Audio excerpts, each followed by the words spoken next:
Russ and AFA team to put together, I think, what's very informative but manageable program for today. So Russ, that's a lot of pressure on you to keep it manageable for everybody, right? And so I'd like to introduce myself. My name is Brad Blaha. I've been involved with AFA for almost 20 years, but I serve on the NAC committee and I serve as one of the co-hosts today, and along with my friend Tommy, who's out, I think, out in the field. Tommy, do you want to introduce yourself? Sure. My name is Tommy Justison. I am out in the field today, so I appreciate the patience there. Definitely trying to get ahead of the rains that we're seeing here in Central Illinois. Grew up about an hour south of Springfield and been involved with AFA for quite a few years. Started out with Leaders Conference and through a lot of the institutes, and now have the pleasure of serving with Brad on the NAC Council, being able to try to reengage our alumni. Thanks for having me. Yeah, so in the room today, we've got some AFA staff, but also alumni and kind of a nice cross section of the folks that interact with AFA. So one of the purpose of these lunches is really to, I think, to bring topics that are interesting and can be informative to all of you, no matter what part of the industry that you find yourself. So I hope that you were able to maybe get in the one earlier this month. There's a couple there's a couple out in the future as well. So hopefully this is something that we continue to do as a NAC committee. And if you have suggestions or ideas for different topics that we might be able to cover, go ahead and send them my way. Send them to any of the NAC committee, and we'd be happy to try to work some of those things out. Yeah, so I don't know what else you need from me, but I'm just excited to learn from Russ about some of the things coming up in the Farm Bill.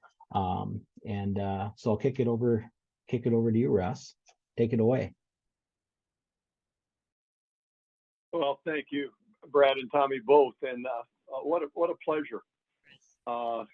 You're going to get a chance to see a little bit of old school and new school on display with what we're going to talk about today, and it's really a privilege for me, and I want to speak to three other executive ambassadors that participate with AFA.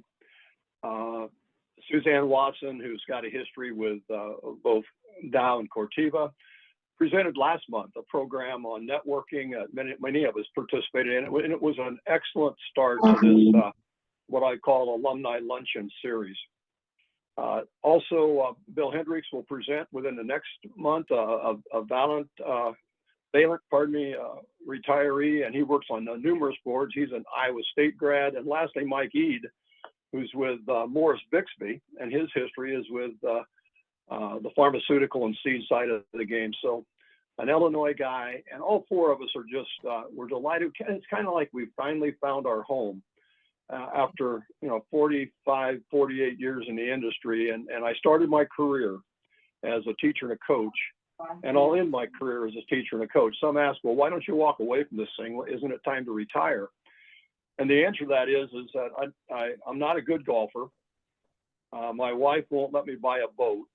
I can only spend so much time in a folding chair, sitting in the sidelines watching youth hockey and soccer and dance recitals and ballet and stuff. So it was my choice to continue. And as you can see here, a bit of my background. I chose a picture that's probably about 10 years old, but it makes the point. I have had 48 years in this industry, and one of my senior positions was the president of CLOS in the time period from 05 to 12. At one time, I was the chair of the FFA Foundation. Spent a lot of time with the FFA, both in sponsors board. And as I walked away from my career, I wanted to continue to give back. I think in your ag careers, there's 6 seasons, and I'll describe them this way. You have the 4-H season, when you start as an 8-year-old and you start as a Clover kid and learning some responsibilities and how to work in a team. Then you graduate to the FFA and you learn how to compete. And from the FFA, you go to the AFA and you start to build your own resume and career towards the industry. So those are the first 3 seasons, 4-H, FFA, and AFA. But then you're ready for the 4th season. That's when you enter the workforce. and you enter the first workforce in your career. Hopefully it's a career by your selection and what you were trained and prepared for academically. And many of you, and I think it's true of most on this call, develop a culture of leadership. And you move from entering the workforce to becoming a mentor in the workforce. And you start to supervise others and you become a leader. And certainly the leadership conference that you attend as participants in Kansas City prepares you for that role as a leader. So 5 seasons, 4-H FFA, AFA, enter the workforce, mentor in the workforce. And then lastly, it's a time to give back. And that's a season that I'm in. I work in, I started when I left the W-2 form, I started a group called McCaben, the next generation of ag leaders. And McCaben, named after my first 3 grandchildren, Mac, Kaylee, and Ben, in 2012, when I first started a consultancy, I wanted to work with young people in agriculture. So today I have a network of 13 young people, many of whom own a business. It could be a business that they're transitioning from their parents or grandparents, or they're starting a business. And there are agronomists, there's people in the beef industry, there's people in the retail industry, there's people in the publication industry, and we meet once a month in a Zoom call and talk about the rocks that are on the road. What's the problem? So call that McCaben. Not soon thereafter, I joined MAC, called the Machinery Advisory Consortium, and we work with agricultural and construction dealers, coach them to peak performance. We meet with them twice a year. It's a peer group work. And I work with 9 advisors on that loosely knit machinery advisors. And then by the grace of friends, I was introduced to Tracy By and to the AFA.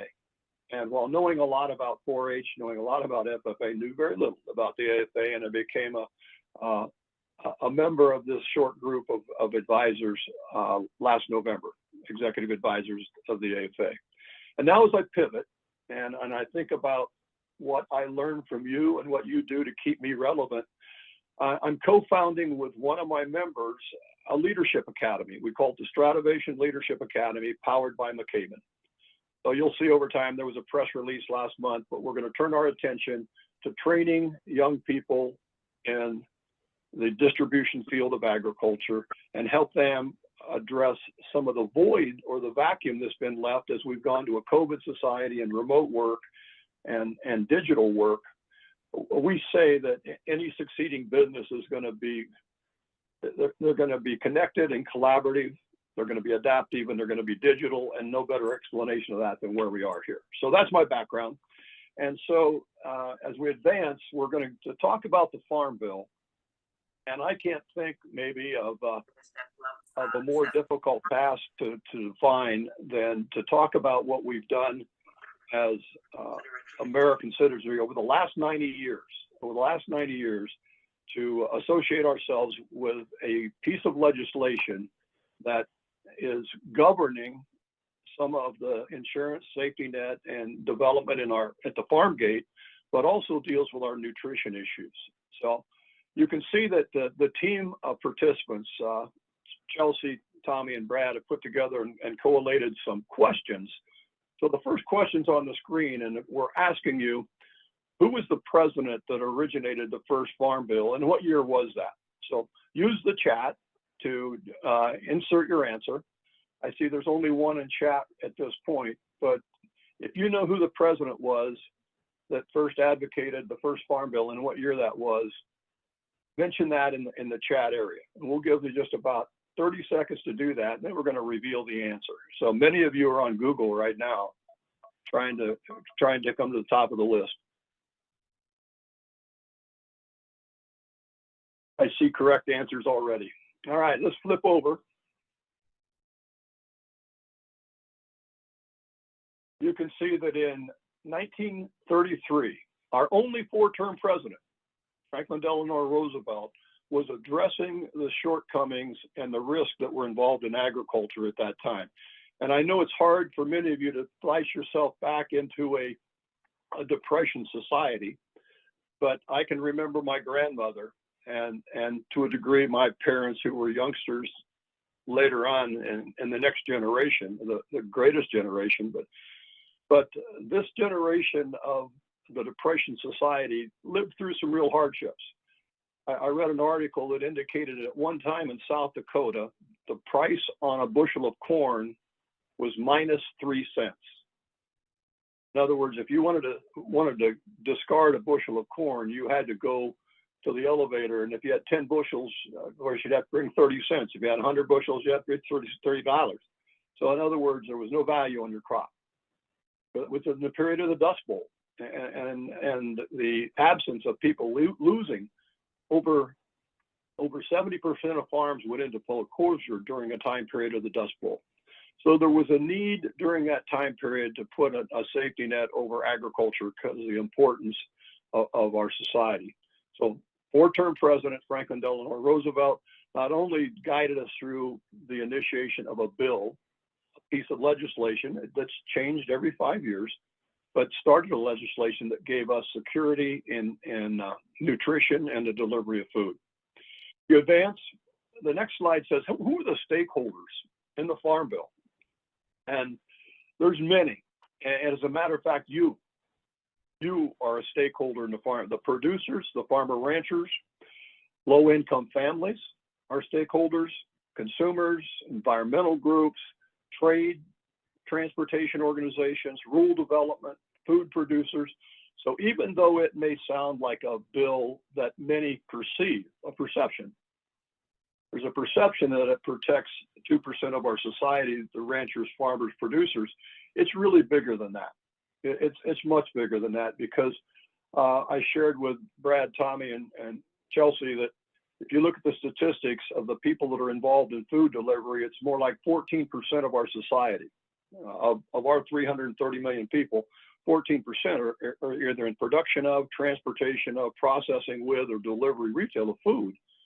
So the Farm Bill actually reaches out to everyone. And we'll talk about some of the containment of the titles and the elements of this bill. The next slide deals with the titles of the bill and who are the top issues that are addressed in the bill. And you can see here these 5. We have the environment and climate, trade policy, rural development, the safety net for producers, and then most importantly, nutrition. And the Farm Bill has what is called titles. Segments of the Farm Bill there's 12 titles, and I'll read them to you. These 5 topics, the first one on climate is in the second title, trade policy in the third title, the rural development is in the 6th title. Farm safety net could be in either Title 1 or Title 11, depending upon your perspective and what elements would return. But certainly the largest title is Title. The bill has endured. And while it was initiated to protect 22% of society, or 27 million people, that number has been reduced by 75% down to 6 million people, but it's still important. It's strategically important for the nutrition of Americans.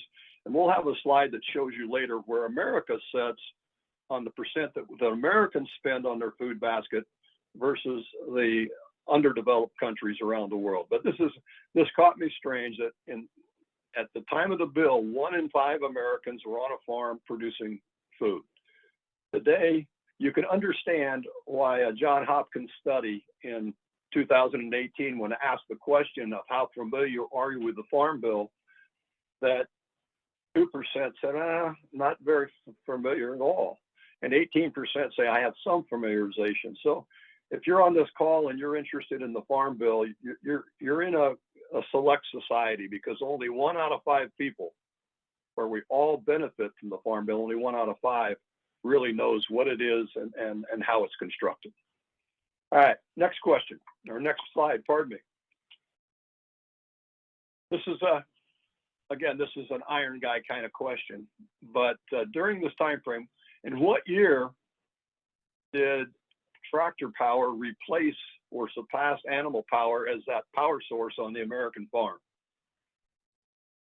In what year did we say we're powering our farms and the performance on the farms is now in the hands of a tractor versus farms that use animal power? Load that up. See some correct answers. See some correct answers. All right, the next slide, again, the next three slides are three of my favorites. And I want to give credit here to a friend of mine, Steve Tippery, who has Realm 5 as a business in Lincoln, Nebraska. It's his slide. I plagiarize on it. I send him maybe a thank you card every once in a while. But if you look, when the bill was presented, was started in 1932, we were in the first realm of agriculture, the mechanization realm. And you can see statistically from the first half century, from 1900 to 1952, we were mechanizing our farms. And the Farm Bill was passed in 32.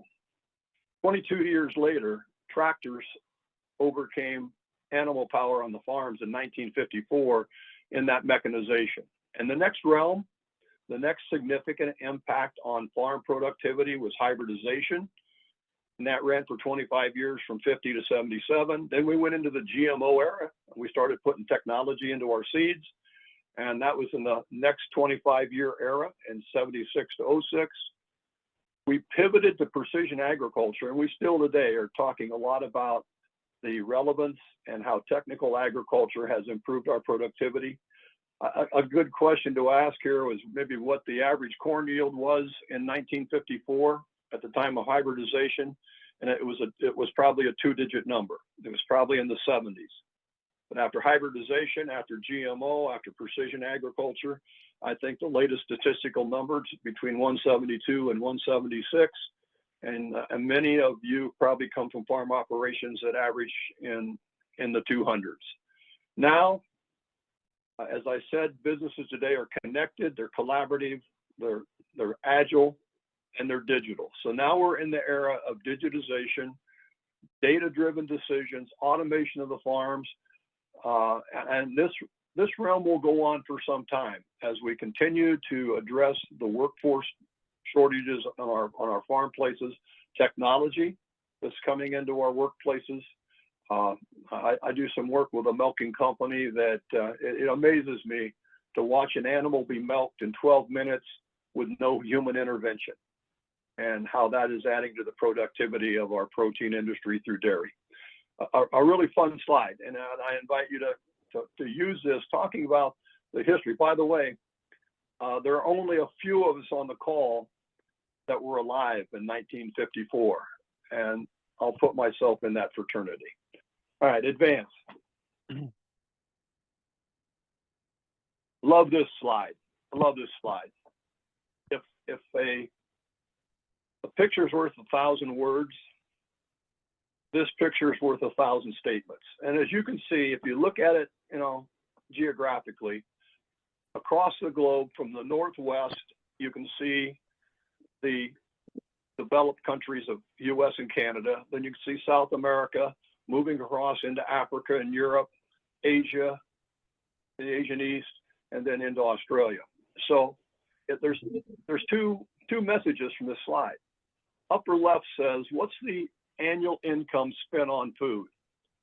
And you can see the percentages in those gray circles oftentimes are in the low teens. In the US, somewhere between 10 and 14% of our disposable income is spent on food. And in other developed countries, as you can see across Europe, you can see what their numbers, there may be some numbers that range up into the 20s.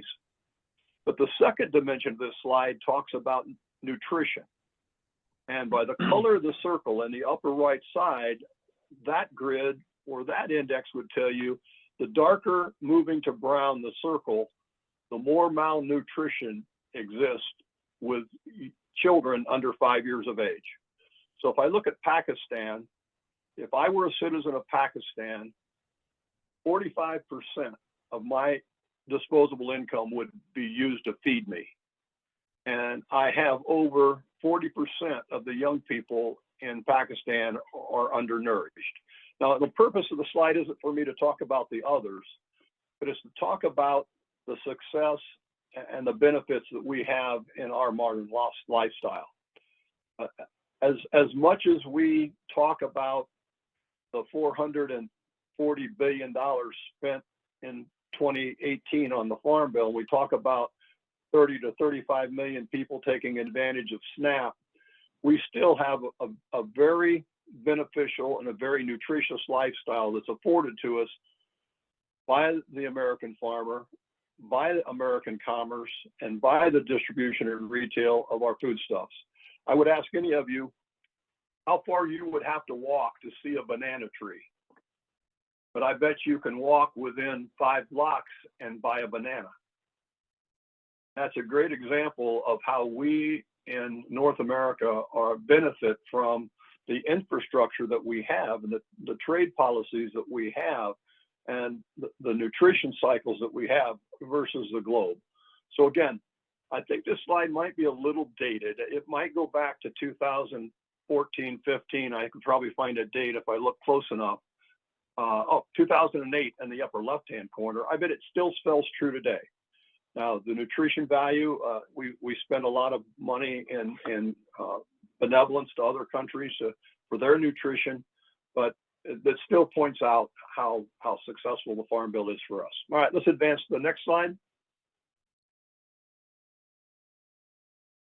Now, here's the hub of the matter. You can see the source of the slide at the bottom, but the 2018 Farm Bill for the 5-year period of 19 to 23 was a total of $428 billion. I think we all can do on our fingers what 1,000 is, what 1,000,000 is, what 1,000,000,000 is. Our federal budget is somewhere between 6.4 and 6.6 trillion dollars. The Farm Bill would represent about 14% of that at this point in time with foreign. And you can see the large segment, 76% of the Farm Bill is the nutrition, the supplemental nutrition assistance program. Then you can see what's devoted to crop insurance, commodities, and conservation. Those are the 3 big wedges. The next slide, I think if you hit the slide now, you'll see that $97 billion is included in that 20. So 23% of the Farm Bill hits the farm gate. Now, importantly, when the IRA was launched last year, the Inflation Reduction Act, you can see that another $43 million went into the agricultural community from the IRA, which was very benevolent and has helped fund certain programs within the farm community. So if you can comprehend the complexity of this work, on the upper right-hand side, you can see that the Farm Bill is over 500 pages of documentation. But this shows the importance of nutrition. Some have tried to separate nutrition from the other farm gate attributes of the bill.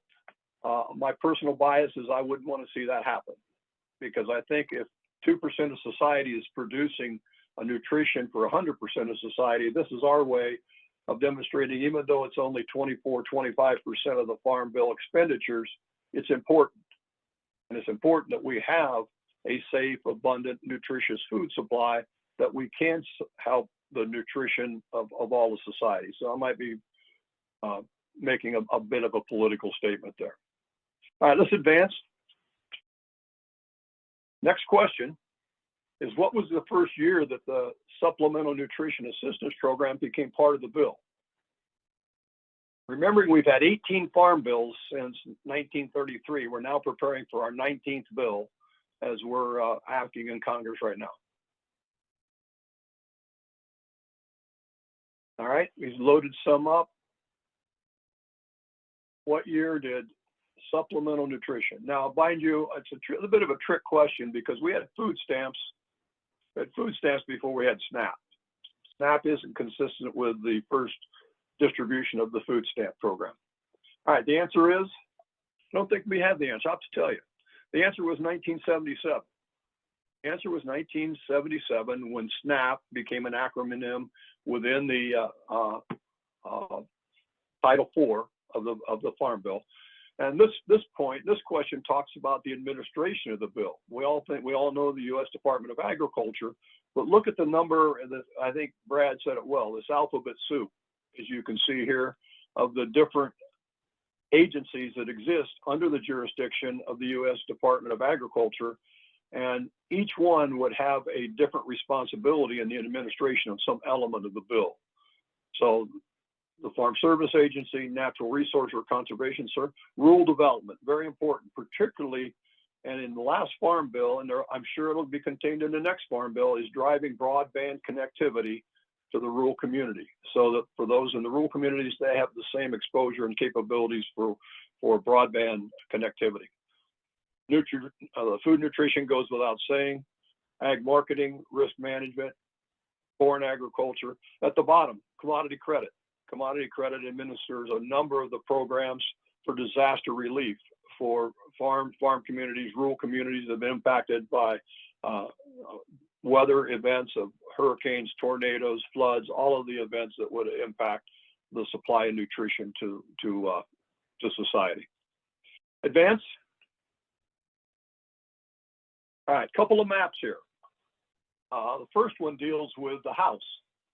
And my statistics, I have to go back, I think it's 435, so I give a number. But this is the representation from House members. The blue would be Democrats, the reds would be Republicans, and the purple looks more pink, but nonetheless, that would be a representation that House members from that state sit on the Agricultural Committee. And that Ag Committee is chaired by Ranking Member David Scott on the bottom right and Glenn Thompson from Pennsylvania on the left. Those two are the ranking members from each party. And you can see the coverage that exists across the U.S. in representation from the House. So this is the House of Representatives. And I'll look and give you a straight, but there's 77 members of the House Ag Committee. And I don't know how it is at your dinner table, but if you have 7 people getting an agreement and a concurrence, and you take that times 10, and there's 77 people, you can see why the Farm Bill becomes a melting pot of different constituencies and different agendas that people bring to the table. Next slide. All right, now into the Senate. Does anybody know the there's two states that have both of their senators represent their states in the Senate Ag Committee? And of course, in the Senate Ag Committee, there would be 50 states plus Puerto Rico. I think the quantity of 101 people. Yeah, I haven't seen a right answer yet. To keep rolling. Keep rolling close. Close, closer. Close, real close. There's got to be 2. All right, let's open it up. I got maybe the next slide. I'll tell you that the 2 states are Iowa and Minnesota. So when you look at the answer to that question, that John Bozeman and Debbie Stabenow, which by the way, Senator Stabenow has announced her retirement, and she's led the Senate Ag Committee for some number of years. But the two senators from Minnesota are Amy Klobuchar and Tina Smith. And from Iowa, it would be Joni Ernst and Chuck Grassley. And Mr. Grassley has been there a long, long time as well. But you can see here, no overlap. For the 23 members of the Senate that sit on the Ag Committee, you can see the blue states are Democratic senators that sit on the committee, and the red states are the Republicans that sit on the committee. There are no purple states where they mix a Republican senator with a Democratic senator. I don't know how many states have a blended senatorial capacity of that nature, but this gives you a chance. The next slide is my question mark slide. And these are unrepresented states. These are states that have no House or Senate member sitting on the Agricultural Committee. You can see the mountain states from north to south, Louisiana, South Carolina, but that doesn't mean they're underrepresented. They obviously have representation in one of the other 9 standing committees of our federal government. All right. Last question, I think. Projected number of the next Farm Bill. And again, I'd probably have a better chance to name the winner of the World Series or the next Super Bowl, because this is still under development.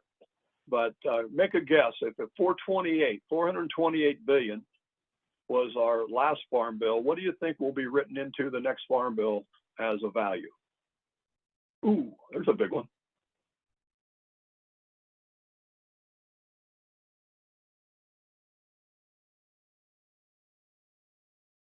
In a minute, we're going to open this up for your questions. So be thinking of questions that I may have solicited here in this dialogue leading into the discussion of the Farm Bill. If there's something that you want to ask a question about, if Tommy, Brad, myself, Chelsea can answer. Well, we've certainly done some research. But the answer to this is 1.5 trillion. 1.5 trillion. So 428 billion to 1.5 trillion gives you an example of what's being considered right now. And of course, if we stay the course, 75, 76% of that 1.5 trillion will be devoted to nutrition, and the balance will be devoted to one of the other 11 entitlements, and probably 24, 26% is going to go to the farm gate in the way of supporting trade, supporting conservation, supporting insurance, and the things that are the safety net for the American producer. Now, we said that this would be both entertaining and informational. If you really want to jump into the depth of the development of the next farm bill, yesterday, the Farm Foundation conducted a webinar with 5 very learned individuals who talked about, it's a 2-hour video, but you can find it on YouTube under the Farm Foundation Forum. What do you expect from the 2023 Farm Bill? And that's where I extracted the 1.5 trillion number. There are economists from both the House and Senate Ag committees that are represented. Forestry is represented. Professor Joe Outlaw from Texas A&M is one of the presenters. And the other presenter is the moderator is a professor from the University of Illinois. So if you really have a curiosity and want to know and want to educate yourself more, this foundation video is the place to go. All right, we can open up for questions. And I'm going to ask Brad and Chelsea and Tommy to be the somewhat moderators here. If you find a question in chat that we can address or comment towards, now would be the time. I think we have a goodly amount of time. We have a strong 20 minutes here where we can take your questions and socialize this a little bit with you. Yeah, I would say, since as things start coming in the chat, Russ, maybe talk a little bit, maybe what are the points of contention for the Farm Bill this time around? All right, I'll go up to my notes for yesterday. And the point of contention is that 77 members of Congress, each one brings their own agenda to the table, in addition to the listening studies that they've done within their areas of responsibility. And you get, and again, I'll speak to the R's and the D's. The Democrats are usually more concerned about social society and the society, and they're going to line up on the issues dealing with food and nutrition and climate and the environment. That's where they're going to line up. And the conservatives, if you're an R and conservative, they're going to line up more on the issue of crop insurance and the safety net for producers and the strike price for products for commodity support. And there's 20 commodities that are supported, have a support price within the Farm Bill. So one side would argue the farm community, the farm producers done very well in the last 3 years, and they have. They've had some record-setting net income years. So they'll line up on the question of why are we subsidizing farms when they've been doing so well anyway. And then those that are on the side of conservation and climate and nutrition would say, if you're going to accept nutrition supplemental controls, you should be looking for work. And so what element of work research should be doing? So that's where the kind of the polarization is. I think everyone agrees with the importance of nutrition. Everyone agrees with the importance of a safe, abundant food supply. But there's pressures on the production side with increased costs. You can, and they fluctuate, but you can say whether it's fertilizer cost or manpower cost, fuel costs for transportation, insurance costs for delivery, and the retail side. There's all kinds of reasons that show that the production of food has gone up, and there's all kinds of pressures that show in society the number of low-income families that require nutrition. And there was a statement made in yesterday's video about the alignment of what the supplemental nutrition program does to pay per meal versus the true cost of a meal. And 5 years ago, there was a spread of about 40 cents. Let's artificially say it was 160 to $2 a meal. Today, with the supplemental nutrition, that spread is less than 1%. So they've brought it to where the supplemental nutrition food stamp program, if you will bring a family closer to that average food cost. And one of the arguments I saw in reading was trying to protect the SNAP participant from claiming benefits in multiple states, and jumping over, to align the information and knowledge so that it would be treated fairly within different jurisdictions. Good question. All right, Emily from the chats is wondering about kind of what if this was an ag issues class, what parts of the Farm Bill might be most beneficial, maybe for college students to know about. If they don't understand all of it, maybe what parts maybe impact them the most. Yeah, the top three that I would mention would be commodities, which is Title I, conservation, which is Title II, and crop insurance, which is Title 11. And one of the things that I'm going to speak about next year in a conference is about a rural renaissance.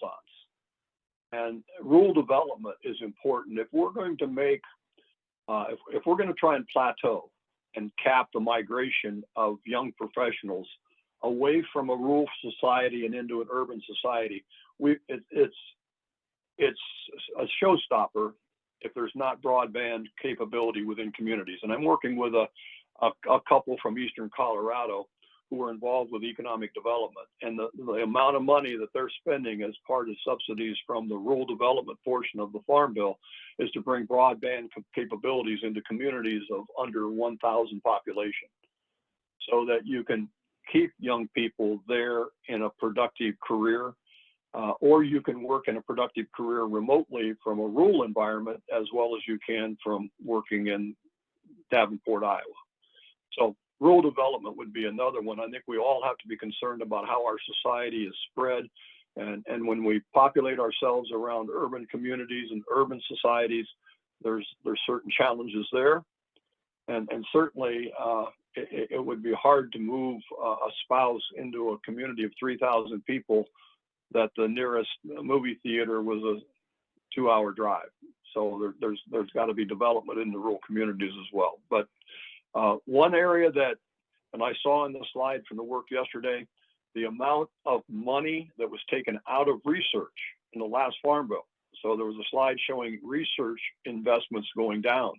And I think they pointed out that China is out investing in agricultural research, the American market, 2 to 1. For every $1 we invest in agricultural research, that brings us precision farming and automation and new technologies, that China's outbidding us 2 to 1 investing in research. But I also saw when the public investment in research went down, the private investment in research went up.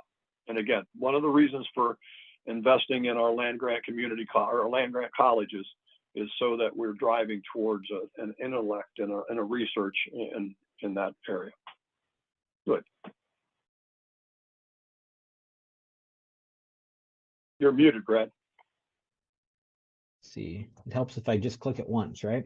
Nancy was wondering about any conversations about expanding the number of commodities, maybe to some of those specialty crops, or even industries like custom harvesters or businesses like custom harvesters. I haven't heard about industry like custom harvesting. I haven't heard about that, but I'm close to that in society.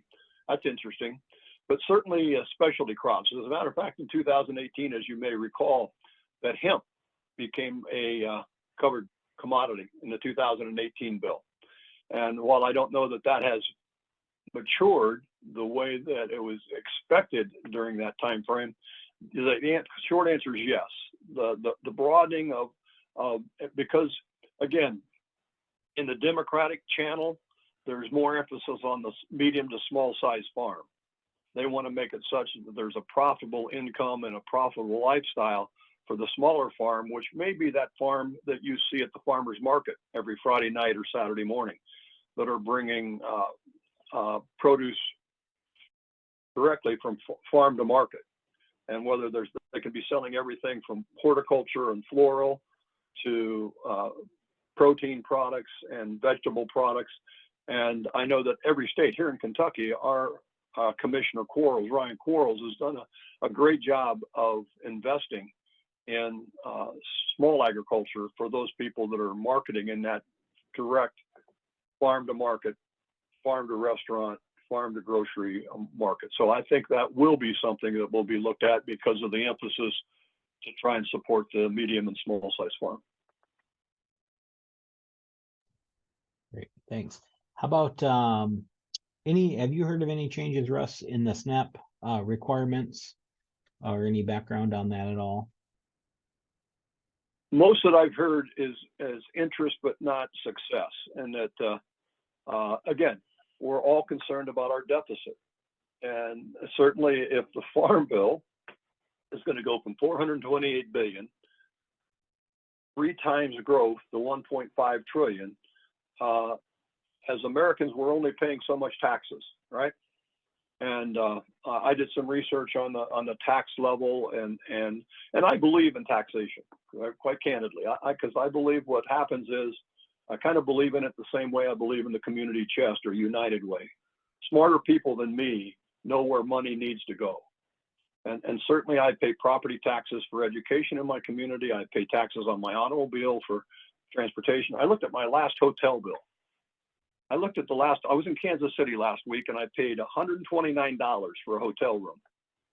But before I got done with that hotel room, there was a $9.68 convention and tourism tax. There was a Platte County transient tax, an arena fee, an energy surcharge, a sales tax, and a merchant processing fee. $129 became $159 for a hotel room. So those are all types of taxation that's moving money in our enterprise from one pocket to the other pocket. And I'm okay with that. And if there's 535 people in Washington, D.C. at the Hill that know our society better than me, I don't mind paying them my 22% personal income tax for them to do good with it.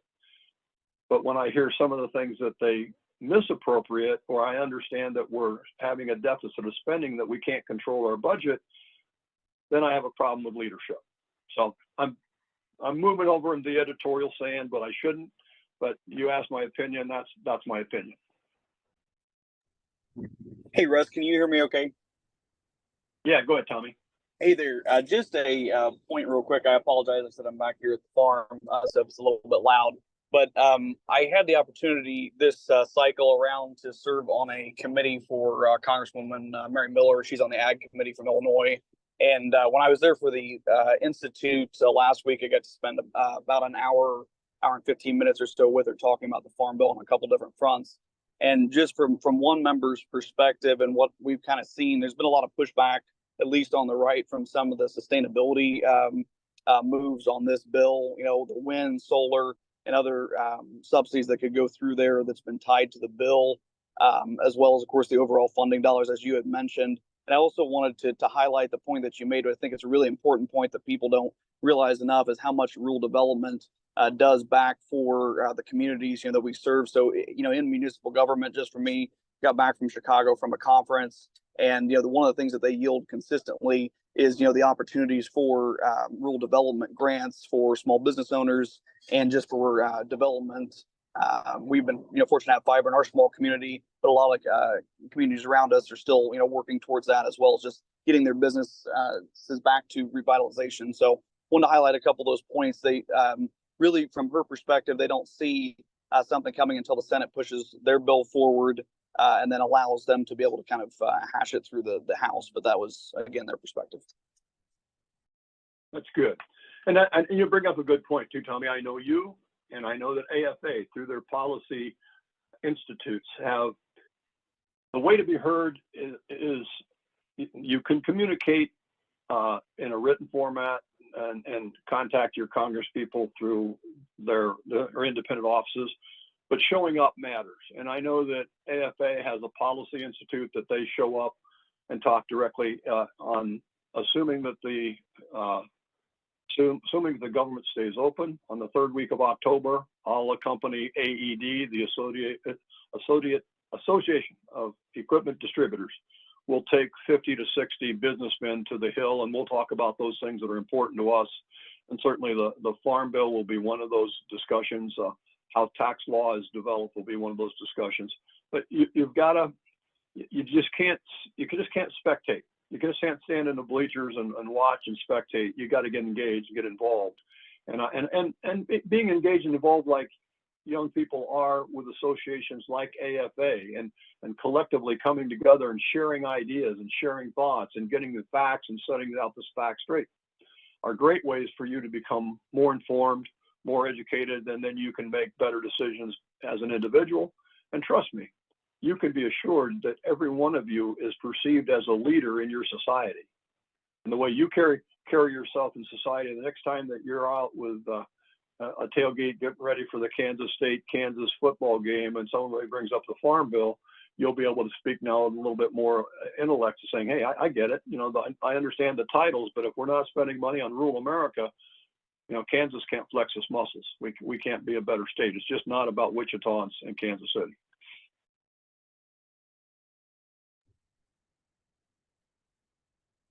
Great. Chelsea asked about new pieces of the legislation, or different pieces maybe that have been added this year. Any insight on that? And what maybe you're excited to see pass, or what impacts it may have on consumers? Yeah, that's a good question. And my perception is not to add unless you take something away.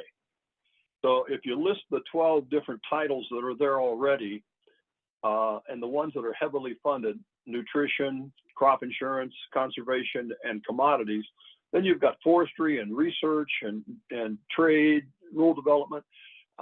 If you can't find a bucket to put your idea in the 12 that are already there, I'm an advocate of, we can't boil the ocean. Let's take something away if it's that important to put in. And I think an important universe for that to come forward in is some of these listening opportunities that I know that John Newton from the Senate side talked in his portion of yesterday's presentation about the listening events that John Boozman has done across the nation, not just in his constituency of Arkansas, but across the nation. And you need to make yourself heard in that way. But I think it would be hard. You have to build a pretty good advocacy, a pretty good group to be able, to move the curve in a $1.5 trillion bill.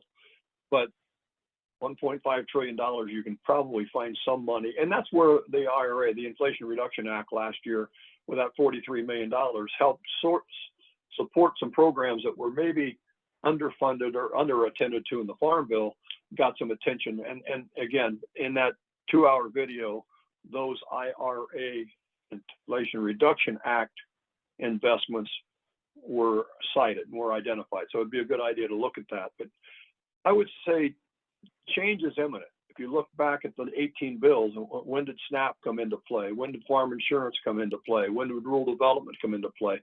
We're all smart enough to know that there's continuous change, continuous improvement. So the last statement to that would be not to give up. If you're committed to your idea and you're committed to yourself, don't give up. Tenacity counts. All right, I have one last question. I think we're caught up in the chats right now, but if you had 100 jelly beans, Russ, and you had to bet them on when this farm bill was going to be passed, if you look into your crystal ball, when do you think it gets signed?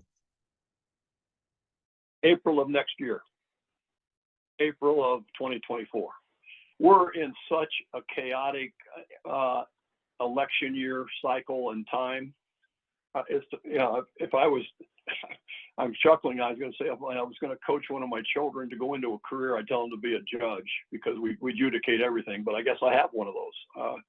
My daughter's a family court judge here in Lexington. But I think it's going to take, we're more concerned right now with keeping the government open. So congressmen and congresswomen are thinking about a continuing resolution to get 2023 closed and open 2024. I think there's enough spread on the farm bill because I asked the same question. I was working with a gentleman from CoBank last month, and he came to that. I'm really borrowing his same conclusion. I think it'll be in the first quarter of next year, and even then it'll be laborious because of all of the polarization that exists in an election year between the politics of the whomever is successful in the primaries and whoever it becomes our candidates is the folks in the attention will be there. So can we walk and chew gum at the same time?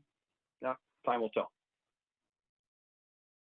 By the way, another editorial, and I think Chelsea's going to cover on this as we wind down now. I will stay on for anybody that wants to stay on and can get out of jail free call for not going back to work. And I will be at Leadership Conference this November, and I very much would love to have a Coke date with any one of you who would like to take this dialogue further. I just get energized when I'm around your intellect and when I'm around your curiosity. And I am uber confident that our food delivery mechanism and society is in a good place when we have young people like you that want to invest your careers in it. So I'll make that editorial for November.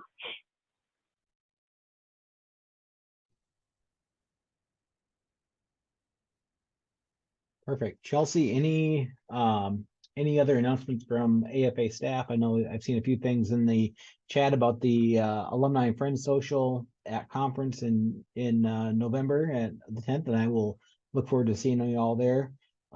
Anything else from the staff side? And Yep, just one more thing. Our next Alliance Lunch Club will take place on December 6th with our pal, Bill Hendricks. He is going to be speaking on how to determine the diversity environment for a future career move for you while you're having those preliminary conversations. So should be a really great conversation. That was a date change. It was originally supposed to take place in November. So that has been pushed back to December 6th. So if you can join us there, please register ahead of time and we'll see you then. But Russ, Brad, Tommy, thank you so much for your time today. We can't do what we do without your support and volunteering to create these awesome experiences. So thanks for sharing your knowledge. And anybody who wants to stay on and ask Russ a couple questions, like he said, he would love to get those answered for you. Yeah, thank you all very much. And please let us know if there's anything we can answer on the alumni side too. We're always happy to help. We're continuing to try to make that as robust as we can of an experience. Have a good day. Tommy, make sure you're safe out in the field. I know it's a dangerous time, and we know that you work in long hours, so be safe. Thank you very much. Appreciate it.